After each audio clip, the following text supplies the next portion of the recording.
لا إله إلا الله محمد رسول الله لا إله إلا الله لا إله إلا الله محمد رسول الله بسم اللہ الرحمن الرحیم.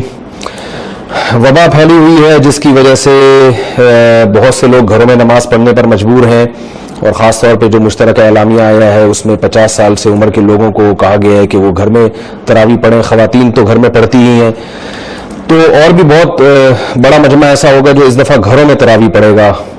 تو گھروں میں تراویح کے احکام کیا ہیں، اس حوالے سے میں نے کہا کہ میں کچھ قرآن و سنت کی روشنی میں بتا دوں. تو اب چونکہ کورونا وائرس کی وجہ سے مسجدوں میں کراؤڈ پہ گورنمنٹ منع کر رہی ہے، خاص طور پہ بوڑھے افراد کو، تو ان کو چاہیے کہ وہ گھروں میں جماعت سے نماز پڑھیں. اپنے بچوں کو جو اگر کوئی حافظ ہے تو ان کو کہیں کہ وہ آگے ہو کے نماز پڑھائیں. لیکن یاد رکھیں نابالغ بچے کے پیچھے بالغ لوگوں کی نماز نہیں ہوتی. اگر بچے نابالغ ہیں اور ان میں قرآن کا کوئی حافظ ہے تو آپ ان کے پیچھے نابالغ بچے کھڑے کر دیں گھر میں. تو نابالغ بچے نابالغ بچوں کے پیچھے نماز پڑھیں گے، جو بالغ ہو چکے ہیں ان کے پیچھے بالغ مرد بھی پڑھ سکتے ہیں اور بالغ خواتین بھی پڑھ سکتی ہیں. تراویح کا طریقہ کیا ہوگا؟ سمپل طریقہ ہے، جیسے عام نماز ہم پڑھتے ہیں. سب سے پہلے آگے مرد کھڑا ہوگا جو امامت کرائے گا. خواتین امامت نہیں کرا سکتی. مرد کے پیچھے ساتھ اگر ایک آدمی ہے تو وہ اس کے دائیں طرف کھڑا ہوگا، تھوڑا سا پیچھے ہو تاکہ ایسا نہ ہو کہ نماز میں آگے ہو تو نماز چھوٹ جاتی ہے امام سے آگے نکلنے پر. اس میں علماء کے دونوں قول ہیں. بعض علماء کہتے ہیں بالکل ساتھ اور بعض کہتے ہیں ایک بالش پیچھے.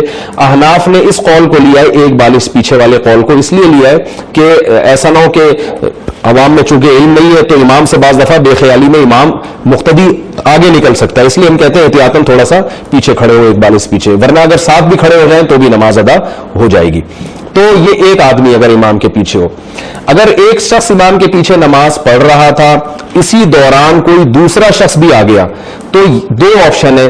یا تو امام کو چاہیے وہ آگے چلا جائے، جیسے سمپل ہم چلتے ہیں اسی طریقے سے آگے چلے جائیں. اور اگر یہ نہیں ہے تو مقتدی کو چاہیے کہ وہ پیچھے آ جائے. جو ایک مقتدی ہے وہ پیچھے آ جائے اور پیچھے دونوں مل کے صف بنا لیں. ایسی کنڈیشن میں نماز میں چلنے سے نماز نہیں ٹوٹے گی. اور اگر آپ نماز پڑھا رہے ہیں اور گھر میں ایک خاتون ہے آپ کے پیچھے نماز پڑھنے والی، تو وہ ساتھ نہیں کھڑی ہوں گی، چاہے وہ محرم ہو یا نہ محرم. وہ پیچھے صف میں جیسے مرد کھڑے ہوتے ہیں نا، ایسے پیچھے صف میں کھڑی ہوں گی، چاہے ایک ہی خاتون ہو. اگر نماز آپ پڑھا رہے ہیں اور مرد بھی ہیں اور خواتین بھی ہیں، دونوں نماز پڑھ رہے ہیں، تو مردوں کی صف پیچھے بنے گی اور اس کے پیچھے خواتین کی صف بنے گی. خواتین کی صف مردوں سے آگے نہیں ہو سکتی. اگر جماعت میں بچے بھی شامل ہیں تو 12 سال کا جو لڑکا ہے وہ بالغ ہی شمار ہوگا. اس کا یہی حکم ہے کہ وہ مرد شمار ہوگا، لہذا وہ بھی خواتین سے آگے صف میں کھڑا ہوگا. اور جو 9 سال کی لڑکی ہے، کم سے کم 9 سال جس کی عمر ہو چکی ہے، وہ پوری بالغ لڑکیوں میں اس کا شمار ہوگا، یعنی وہ بھی خواتین کے صف میں کھڑی ہوگی. 12 سال سے کم عمر کا لڑکا اور 9 سال سے کم عمر کی لڑکی، وہ بھی پھر بچوں کے حکم میں ہے. وہ پھر اگر جہاں چاہے کھڑے ہو جائیں، اس سے نماز پہ کوئی فرق نہیں پڑتا. کیونکہ شرعی مسئلہ یہ ہے کہ مرد اگر عورت کے ساتھ جماعت کی نماز میں کھڑا ہو جائے تو اس مرد کی نماز نہیں ہوتی. تو خلاصہ کلام کا کیا نکلا کہ امام، اگر امام کے ساتھ ایک مرد ہے تو وہ دائیں طرف، ایک عورت ہے تو وہ امام کے بالکل پیچھے. اور اگر زیادہ لوگ ہیں تو مردوں کی صف ہوگی پہلے، پھر اس کے پیچھے خواتین کی صف ہوگی. اس سے کوئی فرق نہیں پڑتا کہ وہ خواتین محرم ہے یا نہ محرم ہے. اور اگر 7 سال سے کم عمر کے لڑکے اور لڑکیاں ہیں تو وہ بچے ہیں، وہ تو ان کی نماز کا کوئی اعتبار نہیں ہے، جہاں چاہے کھڑے ہو جائیں، نہیں بھی نماز پڑھیں.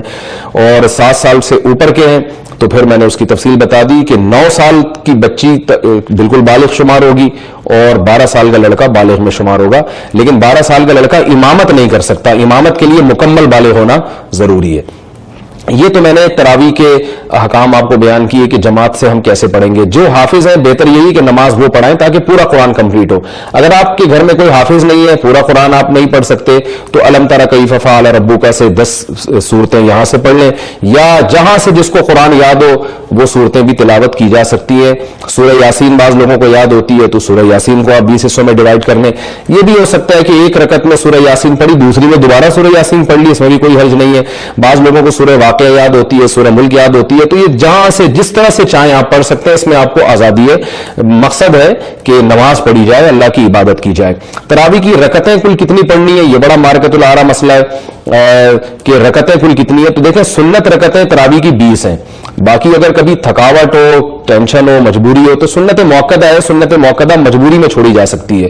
بعض میں بہت تھکاوٹ ہے تو بھائی جتنی پھر اللہ توفیق دے اتنی پڑھ لیں, لیکن جو سنت اگر کوئی پوری کرنا چاہتا ہے تو 20 رکعتیں